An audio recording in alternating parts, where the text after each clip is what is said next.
प्यारे बच्चों नमस्कार और एक बार पुनः आपका स्वागत है मेरे YouTube channel NTA net political science में। आज हम जिस टॉपिक पर बात करने वाले हैं वह है वित्त आयोग। हम वित्त आयोग का गठन और उसके कृत्यों को जानेंगे, आयोग के क्या क्या कर्तव्य होते हैं उसको जानेंगे और कोशिश करेंगे कि जो अभी तक 15 वित्त आयोग गठित हो चुके हैं उनको पढ़ने का कोशिश करेंगे।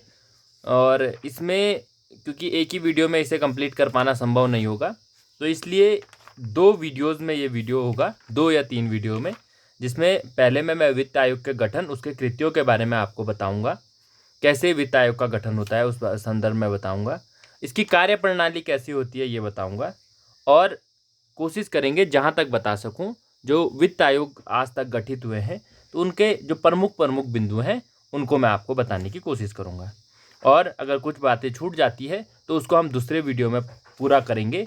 और जो अंतिम वित्त आयोग है 13वां 14वां और 15वां वित्त आयोग, क्योंकि क्वेश्चन पिछले वित्त आयोग से अधिक आते हैं तो उनको हम बहुत डीपली देखने का कोशिश करेंगे। बाकी वित्त आयोगों को हम बहुत शॉर्टली देखने का, उनके महत्वपूर्ण बिंदुओं को देखने का प्रयास करेंगे। तो आइए प्रारंभ करते।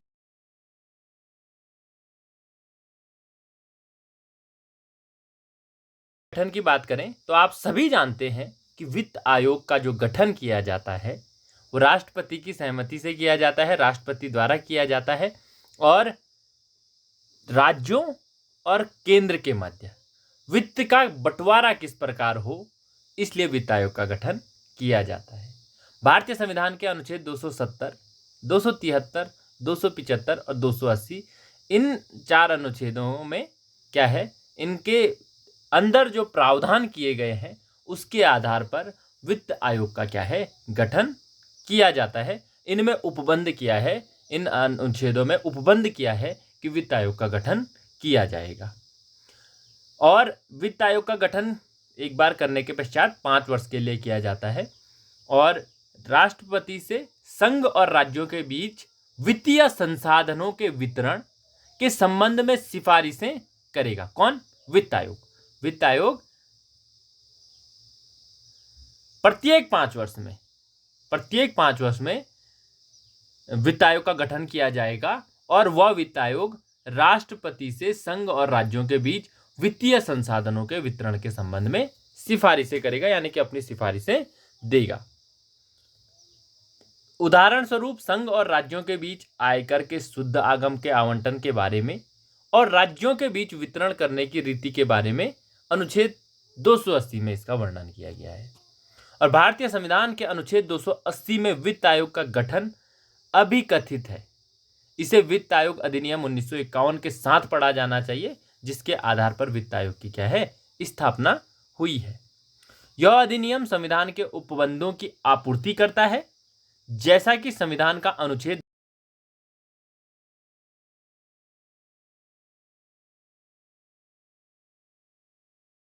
के प्रारंभ में 2 वर्ष के भीतर और तत्पश्चात प्रत्येक 5वें वर्ष की समाप्ति पर या ऐसे पूर्वोत्तर समय पर जिसे राष्ट्रपति आवश्यक समझे या राष्ट्रपति आवश्यक समझता है, आदेश द्वारा वित्त आयोग का गठन करेगा, जो राष्ट्रपति द्वारा नियुक्त किए जाने वाले एक अध्यक्ष और 4 सदस्यों से मिलकर बनेगा। एक अध्यक्ष और 4 सदस्य, कुल मिलाकर 5 सदस्यों का क्या होगा, वित्त आयोग होगा। तो ये तो हुई वित्त आयोग के गठन की बात। इसी अनुच्छेद 280 के खंड 2 में संसद विधि द्वारा उन अहर्ताओं का जो आयोग के सदस्यों के रूप में नियुक्ति के लिए अपेक्षित होगी और उस रीति का जिससे उनका चयन किया जाएगा अवधारण कर सके। यानी कि नियुक्ति किसके माध्यम से की जाएगी? नियुक्ति तो राष्ट्रपति करेगा, किंतु इसके लिए कानून कौन बनाएगा, इसके लिए विधि कौन बनाएगी? इसके लिए विधि कौन बनाती है? संसद।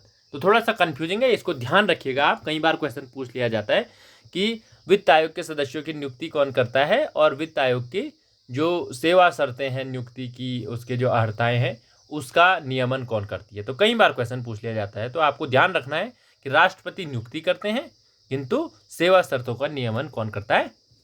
संसद करती है। अनुच्छेद 280 के अधीन अपनी शक्ति का प्रयोग करते हुए संसद ने वित्त आयोग अधिनियम 1951 पारित किया, क्योंकि गठन उसकी नियम शक्तियां किसके पास है? संसद के पास है, जिसके तहत यह प्रावधान किया गया है कि आयोग का अध्यक्ष वह नियुक्त किया जाएगा जिसे सार्वजनिक जीवन का अच्छा अनुभव प्राप्त हो। अब अच्छा अनुभव तो किसी भी क्षेत्र में प्राप्त हो सकता है।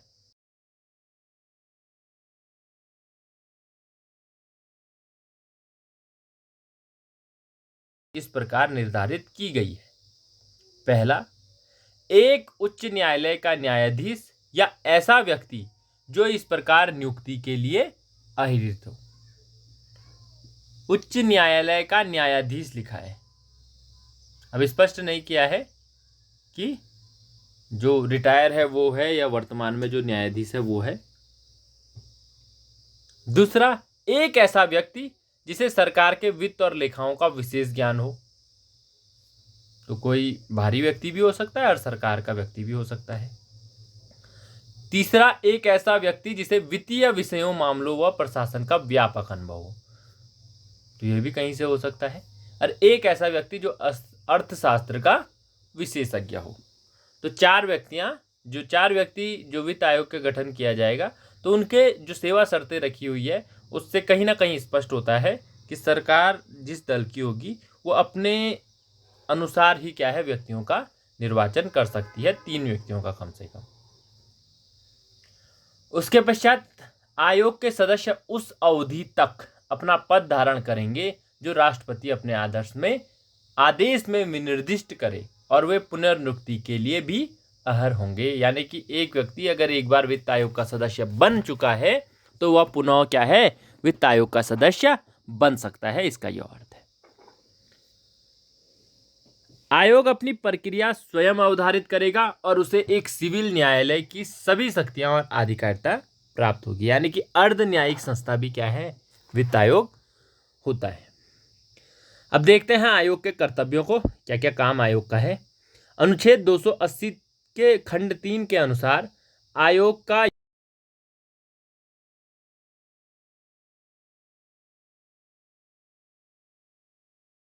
आगमों के जो इस अध्याय के अधीन उनमें विभाजित किए जाने हैं या किए जाएं, वितरण के बारे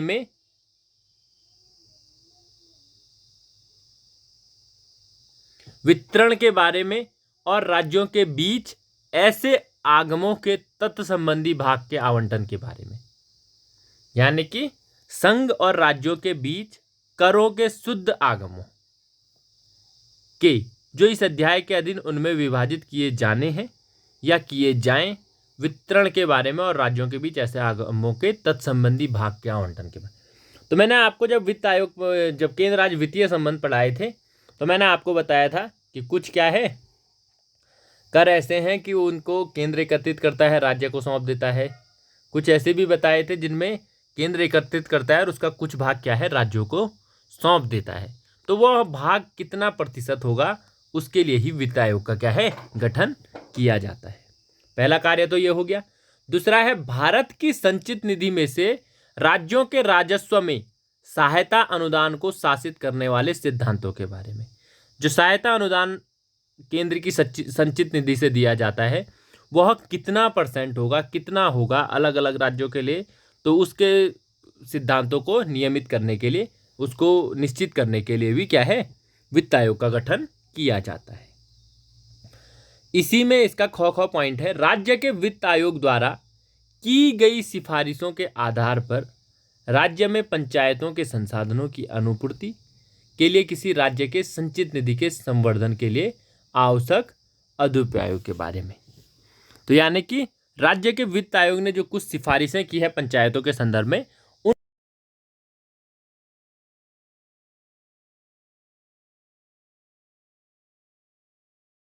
होता है। अगला है, राज्य के वित्त आयोग द्वारा की गई सिफारिशों के आधार पर राज्य में नगर पालिकाओं के संसाधनों की अनुपूर्ति के लिए किस राज्य की संचित निधि के संवर्धन के लिए। तो पहला तो पंचायतों के संदर्भ में हो गया और दूसरा नगर पालिकाओं के संदर्भ में। तो इस बारे में भी वित्त आयोग कार्य करता है। अगला है, सुदृढ़ वित्त के हित में राष्ट्रपति द्वारा आयोग को विनिर्दिष्ट किए गए किसी अन्य विषय के बारे में। कहने का तात्पर्य है, राष्ट्रपति वित्त आयोग को कुछ अन्य कार्य अगर सौंपता है तो उन अन्य कार्यों को भी क्या है, वित्त आयोग को करने होते हैं। राष्ट्रपति की सिफारिश करे, ध्यातव्य है कि ख को 73वें संविधान संशोधन अधिनियम 1992 द्वारा और ग को 74वें संविधान संशोधन 1994 अंतः स्थापित किया गया है। हाँ, जो ये ख वाला और ग वाला पॉइंट है, ये 73वें और 74वें संविधान संशोधन द्वारा, जब आप जानते हैं कि 73वें संविधान संशोधन द्वारा पंचायतों को भारतीय संविधान में संवैधानिक दर्जा प्राप्त हुआ था और 74वें संविधान संशोधन द्वारा नगर पालिकाओं को संवैधानिक दर्जा प्राप्त हुआ था, तो तब इन बिंदुओं को जोड़ा गया। उससे पहले ये कार्य वित्त आयोग के नहीं थे। अब देखते हैं वित्त आयोग की कार्यप्रणाली, कैसे वित्त आयोग कार्य करता है।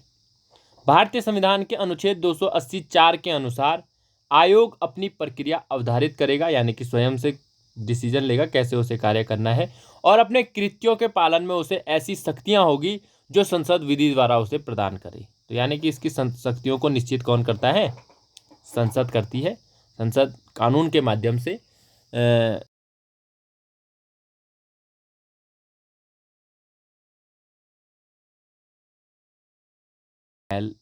दीवानी न्यायालय का होता है, जो अपनी प्रक्रिया को स्वयं निर्धारित करता है।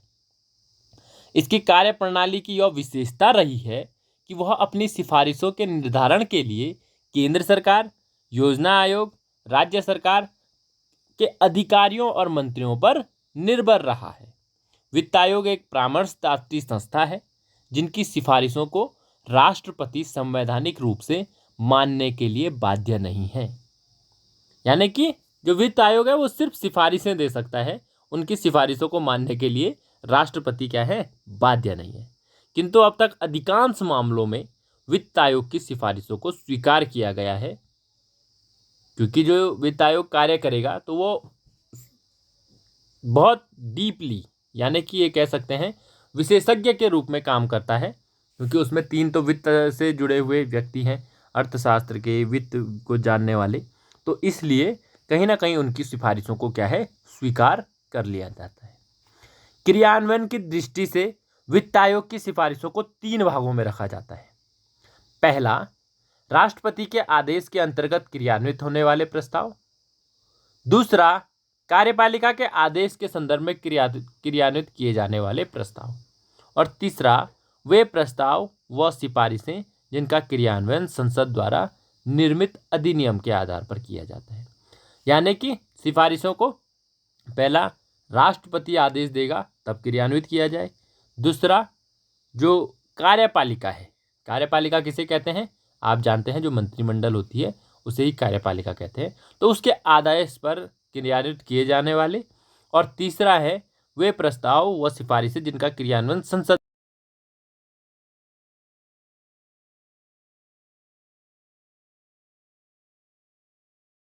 सिफारिश दी वित्त आयोग ने, उसके पश्चात उन सिफारिशों को, एक तो सिफारिशों को राष्ट्रपति ने देखा, रिपोर्ट राष्ट्रपति को सौंपी, तो कुछ नियम तो राष्ट्रपति को शक्ति है वह आदेशित कर दे और वो क्रियान्वित हो जाए, कुछ कार्यपालिका को है और कुछ व्यवस्थापिका को है। तो व्यवस्थापिका जब उसको कानून का रूप देगी तब जाके वो क्रियान्वित होंगे, और कुछ कार्यपालिका के पास है।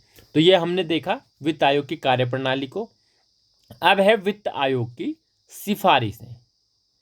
भारतीय संविधान के अनुच्छेद 281 के अनुसार राष्ट्रपति इस संविधान के उपबंधों के अधीन वित्त आयोग द्वारा की गई प्रत्येक सिफारिश को उस पर की गई कार्यवाही के स्पष्टीकरण ज्ञापन सहित संसद के प्रत्येक सदन के समक्ष रखवाएगा।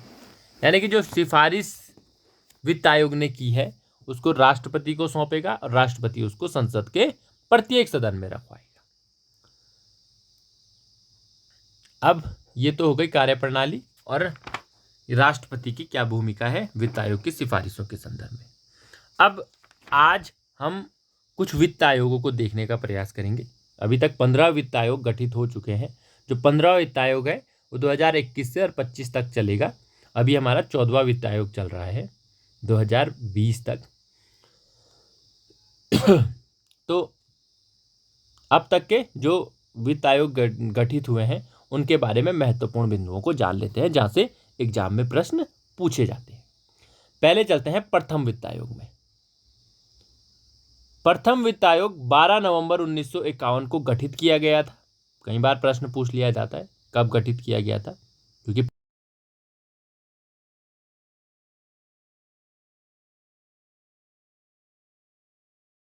और उनके अध्यक्ष को जरूर याद कर लीजिएगा।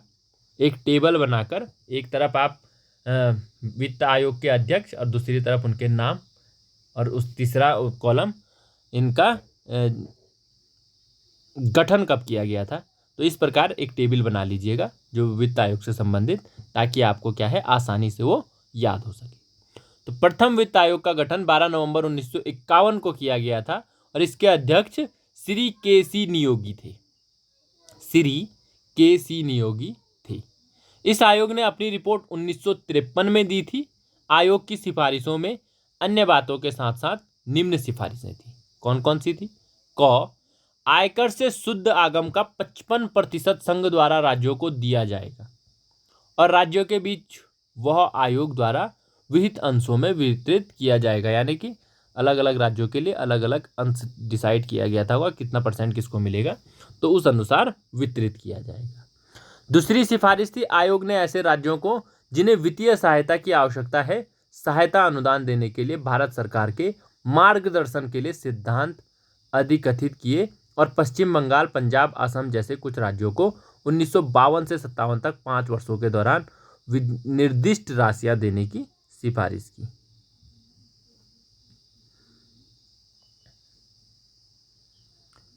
तो पश्चिम बंगाल, पंजाब, असम जैसे कुछ राज्यों को क्या है 1952 से 57 तक कुछ अलग से राशियां उनके विकास के लिए दी गई। तीसरी सिफारिश थी, आयोग ने यह भी सिफारिश की कि साधन वितरण की योजना का उद्देश्य विभिन्न राज्यों के बीच विद्यमान असमानताओं को दूर करना है। तो साधन इसलिए वितरित किए जा रहे हैं ताकि असमानताओं को दूर किया जा सके।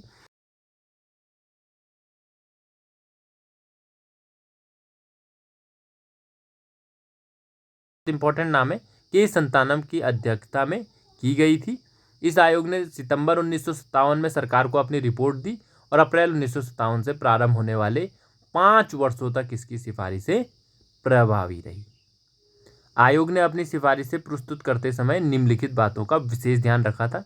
क है, राज्य को आय के इतने साधन उपलब्ध हो जाएं कि वे अपने सामान्य खर्चों को क्या है पूरा कर सके।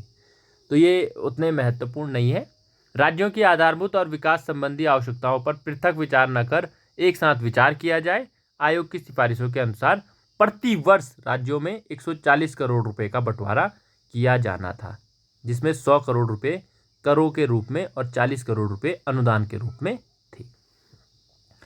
उसके पश्चात तीसरा वित्त आयोग है। आप इनके बारे में जो अन्य जानकारियां हैं, इंपॉर्टेंट क्या क्या इनकी सिफारिशें थी वो आप देख लीजिएगा, क्योंकि समय हो रहा है तो इसलिए मैं इनके कब इनका गठन हुआ और कब कौन इनके अध्यक्ष थे वो आपको बता देता हूँ। तीसरा वित्त आयोग जो था, इसके जो अध्यक्ष थे वो श्री A.K. चंद्रा थे और दिसंबर 1960 में इसको नियुक्त किया गया था और अपनी रिपोर्ट इसने सरकार को 1962 में सौंपी थी। चौथा वित्त आयोग जो था, उसके जो अध्यक्ष थे वो सेवानिवृत्त न्यायाधीश डॉक्टर P.V.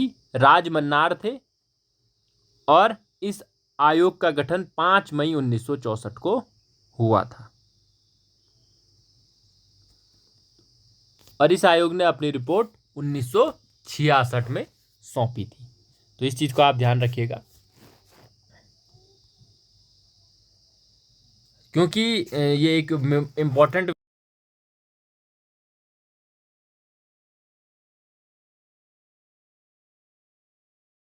उत्पाद करों से प्राप्त विशुद्ध प्राप्तियों की केंद्र तथा राज्यों में वितरण करने हेतु राज्यों के हिस्से निर्धारित करने के लिए सिद्धांत बनाना, राज्यों को प्राप्त होने वाली आर्थिक सहायता को निर्धारित करने वाले सिद्धांतों का निर्धारण।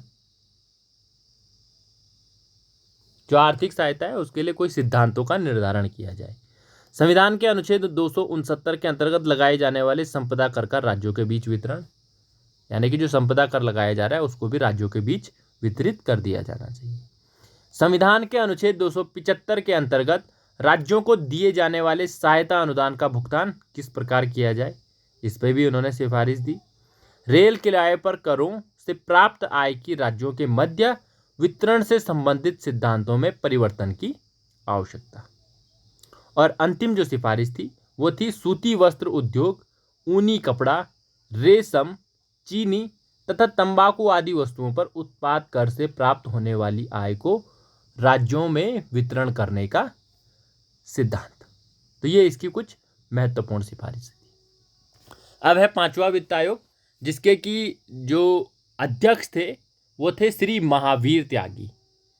और जो ये पांचवा वित्त आयोग है इसका गठन मार्च 1968 में किया गया और इस आयोग ने अपनी रिपोर्ट जुलाई 1969 में दी थी। तो आप जो चार्ट बनाएंगे उसमें चार महत्वपूर्ण पार्ट्स रखेंगे। पहला वित्त आयोग, दूसरा उनके अध्यक्ष, तीसरा उसको कब गठित किया गया और चौथा उसने अपनी रिपोर्ट कब सौंपी।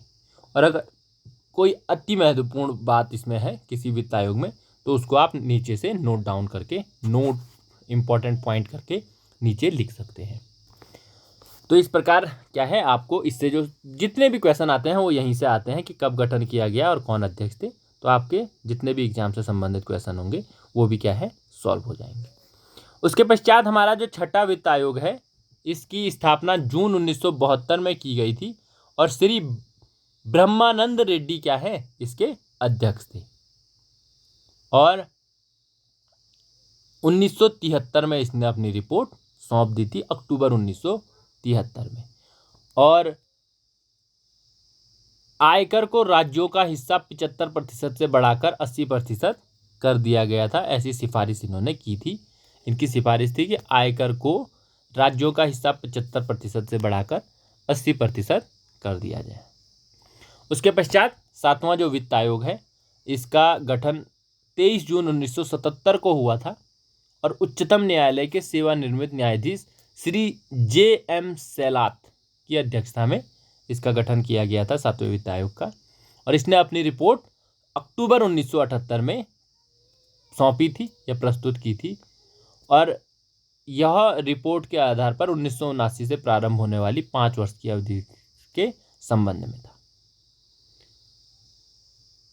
उसके पश्चात जो आठवां वित्त आयोग है यह वर्ष जून 1982 में भूतपूर्व मंत्री श्री यशवंत राव चौहान इसके अध्यक्ष थे और इसने अपनी रिपोर्ट वर्ष 1984 में सौंपी थी। जो नौवां वित्त आयोग है इसका गठन जून 1987 में श्री N.P.K. साल्वे की अध्यक्षता में किया गया था।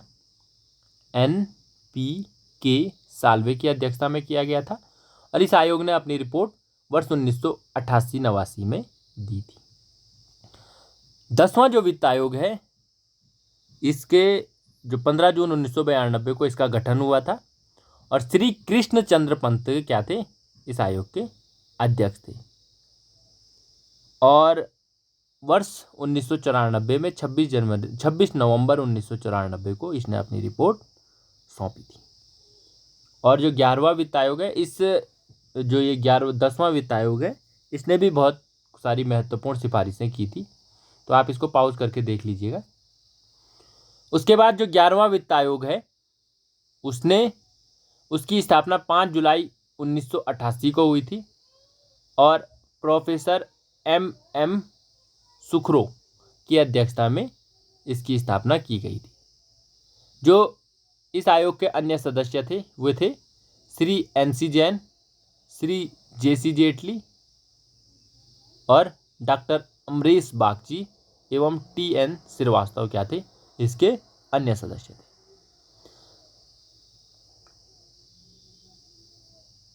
उसके बाद जो 12वां वित्त आयोग है डॉक्टर C. रंगराजन उसके अध्यक्ष थे और 3 जनवरी 2003 को क्या है 12वें वित्त आयोग का गठन किया गया था।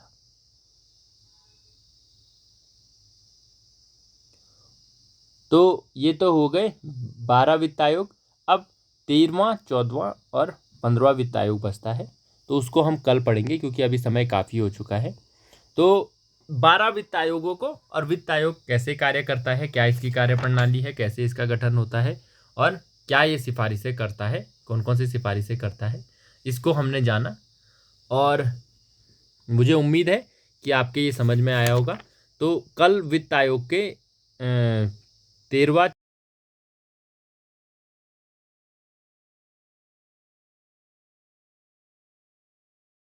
आएगा, और उसके पश्चात हम अपने अगले टॉपिक पर चलेंगे, संघवाद पर। तो आप लोगों ने मुझे सुना, आप लोगों का बहुत बहुत धन्यवाद।